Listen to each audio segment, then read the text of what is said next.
Bienvenue sur Nexus, on est avec Madame Joron, eurodéputée, et qui justement a vu en direct le rejet de la motion de censure contre Ursula von der Leyen, notre chère présidente de la Commission européenne, cher moyen. Moyen. Qu'est-ce que vous en pensez et comment vous avez vécu ce moment? Alors bonjour, oui déjà le vote était important, c'était un rendez-vous politique majeur pour nous parce qu'effectivement on allait voir un petit peu qui faisait quoi. Et là on le voit, je vous le montre, donc on a le fromage en vert, c'est-à-dire que c'est côté droit qui a voté pour la motion et tout le reste, tous ces lâches, c'est en rouge. Je dis tous ces lâches parce qu'ils ont un double discours. Vous savez, les socialistes en début de semaine, ils disaient qu'ils n'allaient pas prendre part au vote parce qu'ils contestaient la politique d'Ursula von der Leyen. La semaine dernière aussi, Madame Hayé, qui siège chez le groupe de Renew, le macroniste, pareil, critiquait Ursula von der Leyen parce qu'ils estimaient qu'elle n'appliquait pas assez vite et assez fort le Green Deal. Donc elle a été critiquée pendant des mois. Et là aujourd'hui, on leur donne cette possibilité, puisque c'est grâce à nous, moi j'ai co-signé cette motion, où on donnait ce rendez-vous politique majeur à tous les eurodéputés pour dire à Ursula, stop, on ne veut plus de cette politique. Eh bien c'est lâche. Une majorité a voté contre cette motion. Un autre point important qu'on ne voit pas dans ce camembert, c'est ceux qui étaient là, mais qui n'ont pas pris part au vote. Alors pour moi, cela c'est pire. C'est-à-dire qu'ils sont là, ils sont présents, mais ils ne veulent pas se mouiller. Ils ne veulent pas mouiller la chemise. Pourquoi?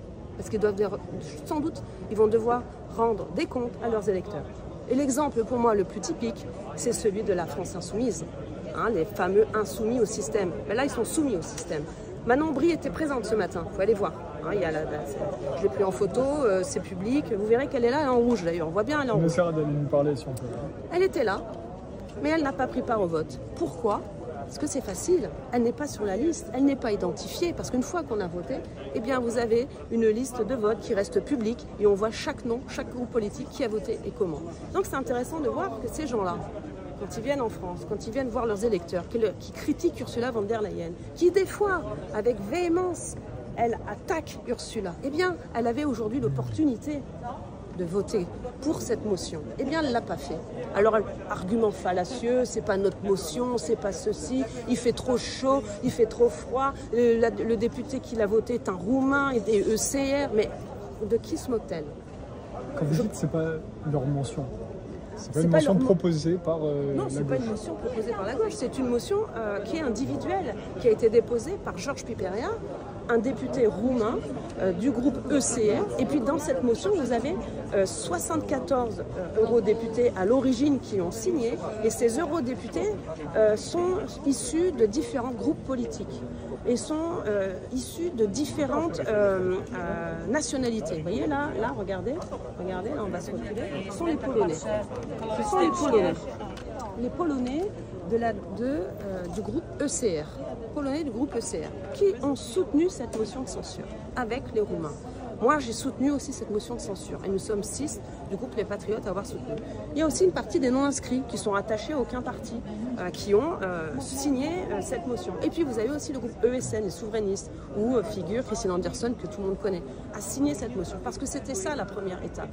Trouver des signatures en delà des couleurs des différents partis politiques pour pouvoir mettre cette motion à l'agenda. C'est ce que nous avons réussi à faire. Donc lundi, Ursula est venue avec tout le collège des commissaires pour répondre à la motivation de notre motion. Il y avait 3 points très importants.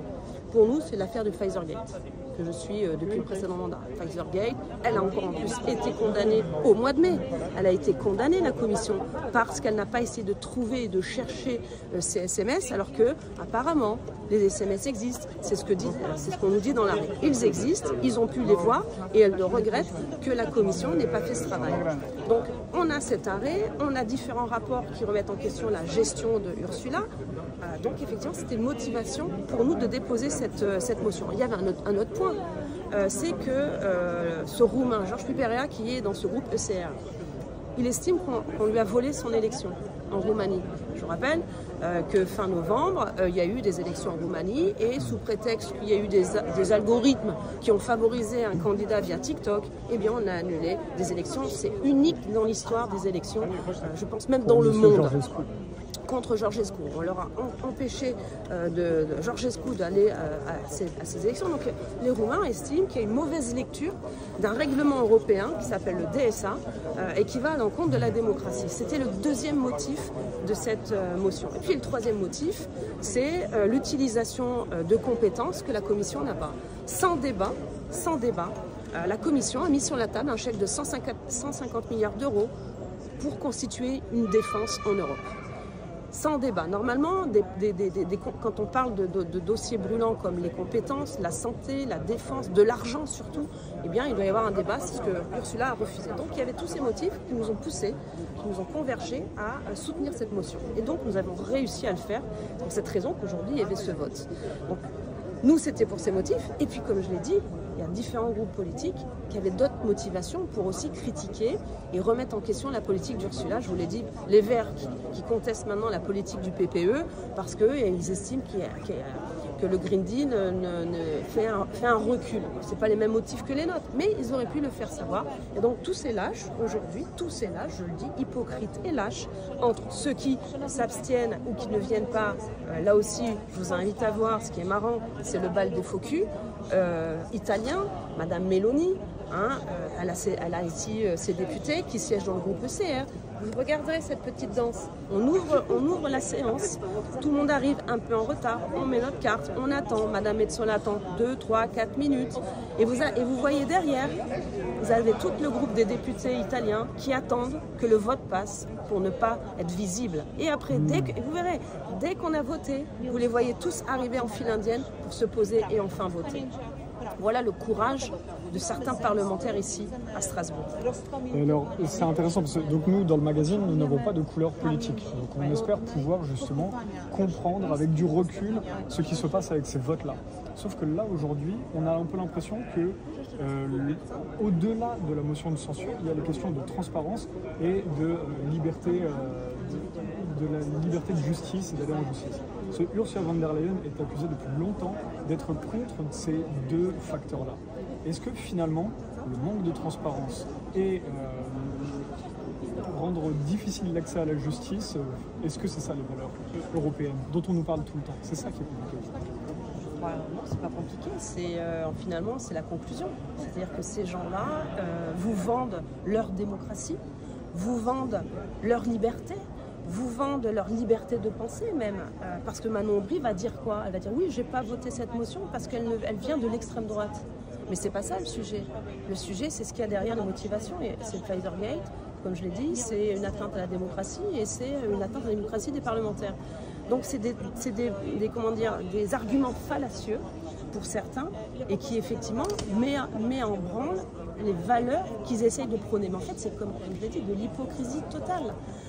Parce qu'effectivement, ce que nous avons présenté, ce n'était pas farfelu, c'était du factuel. L'affaire du Pfizergate, c'est pas nous, c'est pas comme vous l'avez dit, vous n'avez pas d'étiquette politique. Je vous rappelle que quand on était sur ce combat, vous suiviez ce dossier, il n'y avait pas une couleur politique plus qu'une autre. C'était des députés qui avaient décidé de prendre en main ce dossier. J'avais Michel Rivasi, et une pensée à elle surtout aujourd'hui, qui était du groupe Les Verts et qui était sur ce combat.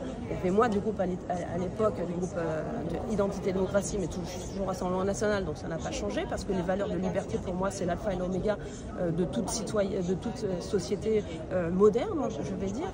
Et puis vous aviez à l'époque des conservateurs, c'est vrai, des non-inscrits qui étaient sur le sujet. Donc en fait le débat c'était pas un débat politique, c'était un débat de principes et des valeurs, vous faites bien de le souligner. Eh bien effectivement on leur avait donné cette occasion de soutenir ces valeurs, une certaine vision de ces valeurs, et on voit qu'ils n'ont pas répondu présent à cette opportunité. Et j'ai envie de dire, ce qu'on peut voir en fait dans le décryptage affaires politiques, c'est qu'en fait ça montre quelque chose que vous, les citoyens, ne voyez pas. C'est toutes les magouilles qu'il y a dans les couloirs, toutes les transactions, les pressions, les chantages, parce que c'est ce qui s'est passé. Quand on a déposé cette première motion, il y avait 74 signatures. Et avec des membres du PPE qui avaient signé cette signature. Et ils ont disparu quand on a déposé la motion, parce qu'il y a eu de la pression. Il y avait des Polonais parmi les Polonais, il y avait aussi des... Le PPE, c'est le parti européen nouvellement créé? Non, le PPE, c'est le Parti populaire européen, c'est le parti où siège Ursula von der Leyen. Et donc là, ça faisait moche de voir que parmi son parti, son groupe politique, vous aviez une dissidence exprimée par certains députés européens. Donc il y a effectivement, vous voyez là ce qui est visible et il y a l'invisible et qui est aussi une atteinte aux valeurs de la démocratie, aux valeurs de liberté, aux valeurs de confiance et de transparence. Et ça, c'est vrai qu'on ne le voit pas. Et c'est pour cette raison que je suis là et que je vous explique tout ça, parce qu'il faut aller gratter derrière. C'est-à-dire, ouais, là, ce qui est visible, c'est que Manon Aubry est là, et puis qu'elle ne prend pas part au vote. Ce qui est visible, c'est que vous avez les députés de Mélanie qui viennent juste après que la séance de vote sur la motion a été passée. Et puis vous voyez aussi, vous pouvez recouper les informations. La semaine dernière, vous avez une lettre de Valérie Hayé qui est encore dans les réseaux sociaux, où elle dit, avec les socialistes, qu'elle critique la politique d'Ursula von der Leyen. Vous en avez même un qui dit qu'on arrête de la protéger. Donc vous avez ses écrits, vous avez ses actes, et puis après vous avez la réalité. Et ça, effectivement, c'est quelque chose qui, quand on défend certaines valeurs, moi, en dehors d'étiquettes politiques, eh bien, ça devrait dépasser effectivement certaines idéologies. C'est ça qui est intéressant quand on vous écoute, parce qu'on a l'impression effectivement que le jeu politique aujourd'hui nous empêche de réfléchir, et que finalement, à la gauche a vraiment peur d'aller parler, d'être vu en train de parler avec des politiciens étiquetés à droite ou plus, alors que vous n'avez pas l'air d'avoir cette peur-là. C'est ça qui est intéressant en tant que journaliste qui regardons de l'extérieur. Alors, j'ai pas peur de parler. Moi, je parle avec tout le monde. Ceux qui veulent me parler, qui sont courtois et polis, moi, j'ai aucun problème. La dernière fois, je suis partie au Japon. J'ai même sauvé une socialiste espagnole parce qu'elle était complètement perdue. Elle allait se tromper de train. Et elle, d'ailleurs, depuis, je suis son idole. Donc voilà. Il y a l'humain derrière. Et en 2022, vous nous aviez proposé d'organiser, il faut le rappeler, à d'autres médias alternatifs, d'organiser une rencontre avec Madame Rivasi, voilà, qui était d'un autre parti. Qui était ouverte, voilà, parce qu'effectivement, après, il y a l'humain derrière. Mais c'est vrai que, honnêtement, on n'est quand même pas sectaire. Enfin, on n'est pas sectaire. Ce sont eux les sectaires. Ce sont eux qui, quand ils nous voient, ils changent d'ascenseur. Ce sont eux qui. Non, mais c'est vrai. Ce sont eux qui, vous l'avez dit, ne pas parler avec nous, mais même, moi, à la limite, ça, honnêtement, je m'en contrefiche. Franchement, on ne va pas nous parler, ça me fait des vacances. Par contre, moi, ce qui me pose plus de problème, c'est que des fois, il y a des amendements, il y a des textes qui sont intelligents. Et on est là, pourquoi en fait? On est là parce qu'on a été élu par des citoyens. On est là pour représenter l'intérêt commun. On est là pour défendre l'intérêt commun, j'ai envie de dire. Donc, quelles que soient les étiquettes politiques, moi, je dois dire des comptes, pas à Manon Aubry, mais à nos concitoyens qui attendent après nous. Donc, quand on a des dossiers où on défend la transparence, eh bien, même si ça vient de la gauche, moi, je vote leurs amendements. Quand je défends, quand vous avez un amendement ou un rapport soutenu par, d'ailleurs, vous le verrez dans nos positions de vote, qui a du bon sens, qui parle de la relocalisation, qui parle de nos emplois, qui parle de la défense de l'industrie française, ben moi, quelle que soit l'étiquette, même Macron, même The Left, ce qui compte, c'est qu'on se rappelle pourquoi on est là. Et donc je vote et on vote leurs amendements, quelle que soit effectivement l'étiquette politique. Ce que eux ne font pas. Eux, c'est vraiment encore, on est au niveau, moi je trouve le niveau caniveau, c'est-à-dire niveau caniveau, on pense d'abord à sa petite étiquette politique, à son petit siège, à ses petites, parce que là, je sais pas ce qu'elle a depuis un moment, j'attaque Manon Aubry parce qu'elle est dans la com, elle fait du vélo, après elle fait pas de vélo, après elle va à Budapest, hier, apparemment, elle dansait avec un drapeau gay, c'est bien, mais c'est pas ça la politique.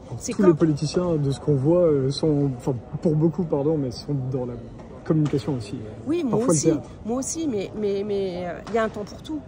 Ok, il y a un temps pour tout. Le temps le plus important, c'est quand on a des dossiers importants, quand on doit défendre le siège ici de Strasbourg, eh bien, on doit parler que d'une seule voix. Et c'est pas ce qui est fait habituellement. Donc là, effectivement, je parle un petit peu, j'élargis le champ, parce qu'effectivement, c'est intéressant, parce que là, le vote, elle aurait dû se dire, ok, c'est eux qui l'ont déposé. En plus, c'est qui eux? Parce que quand vous regardez la motion, la liste est publique, vous avez, je vous dis, un tiers de députés de CR, donc les conservateurs, un tiers de non-inscrits. Dans les non-inscrits, vous avez des anarchistes aussi. Hein. Donc il n'y a pas d'étiquette précise sur l'auteur ou sur l'idéologie de cette motion. Donc elle aurait pu se saisir de cette motion et faire entendre la voix des soi-disant insoumis. Et là, sur ce que vous nous avez montré en début de vidéo, on voyait quelques points verts justement qui ont aussi voté en faveur de la motion de censure. Ouais, qui se retrouvent là-haut. Très à gauche. Donc il faudra qu'on voit. On les voit, je ne sais pas si on les voit à l'image, il y en a même un petit peu moins là. À gauche. Il y a un petit peu de tout. Alors au centre, non. Ce qu'il faut savoir. Qu'est-ce que vous pensez d'eux? Alors ça, c'est pour ça qu'il faut tout décrypter. Juste ici, donc, c'est une partie de CR, partie des Patriotes, partie ESN. Ici, vous avez le PPE. Ici, vous avez socialistes, macronistes, les Verts. Donc peut-être que là, c'est un écologiste, ici, il faudra voir. Parce qu'après, ça, chaque point a un nom. Là, ici, vous avez en bas Manon Aubry. Donc tous ceux qui sont violets, c'est la France Insoumise, qui était là, mais qui n'a pas pris part au vote. Et là-haut, c'est effectivement, à vérifier, c'est aussi la gauche, The Left. Et j'avais lu qu'effectivement, les Irlandais allaient voter pour la motion. Parce que c'est intéressant, eux aussi ont des comptes à rendre avec leurs électeurs. Vous voyez, donc eux, quand j'imagine, ils vont devoir dire, bah, écoutez, ceux qui critiquent toute l'année Ursula, alors ils ont cette opportunité et puis ils ne votent pas contre Ursula, je pense que j'espère que leurs électeurs vont leur demander des comptes. Donc, et je pense que c'est cette frange-là qui a voté en faveur de la motion. Donc c'est intéressant. Vous avez aujourd'hui le premier constat. Et puis demain, on va continuer à suivre le dossier pour voir. Et puis surtout, ça, on va le garder. À chaque fois que Manon, même François Bellamy, qui ira sur les plateaux en France pour critiquer la politique d'Ursula, il faudra le rappeler. C'est ça qui est important. C'est dans la boîte. C'est pas tous les jours qu'il y a une motion. C'est une fois, là, la dernière, c'était il y a 11 ans. C'est difficile à mettre en œuvre. Donc voilà, elle avait ce rendez-vous. Tous ces gens-là qui critiquent Ursula au national et qui après n'ont pas pris part au vote ou qui sont votés pour cette motion, mais ils devront rendre des comptes à leurs électeurs. Un dernier mot juste avant qu'on finisse. Vous nous avez dit hors caméra que là, les 360 personnes qui ont voté pour, on en a de base, vous en attendiez plus dans le soutien.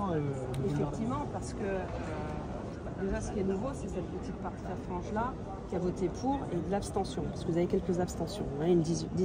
Ce qui est intéressant de voir, c'est ceux qui ont voté pour. Ils sont moins nombreux que lors de la mise en place de la commission, où ils étaient un peu plus de 400. Donc là, effectivement, il y en a 40 qui sont abstents. Alors, est-ce qu'il y a aussi...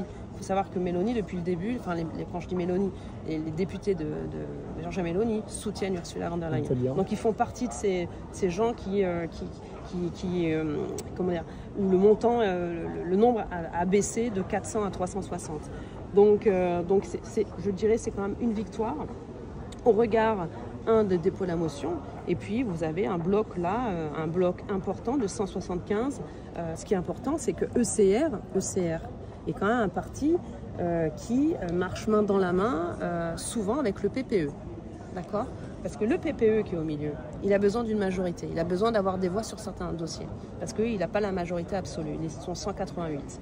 Et donc, pour beaucoup de dossiers, ils viennent chercher des voix ici. Et là, ce qu'on leur a montré, c'est qu'on veut bien, des fois, sur certains dossiers, on peut être d'accord. Mais en tout cas, il y a une partie de CR avec qui ils étaient beaucoup plus complices, qui a dit non. Ils ont dit non à la politique d'Ursula. Et en majorité, les Polonais et les Roumains. Virginie Joron, merci. Merci pour à ce vous. résumé. Merci.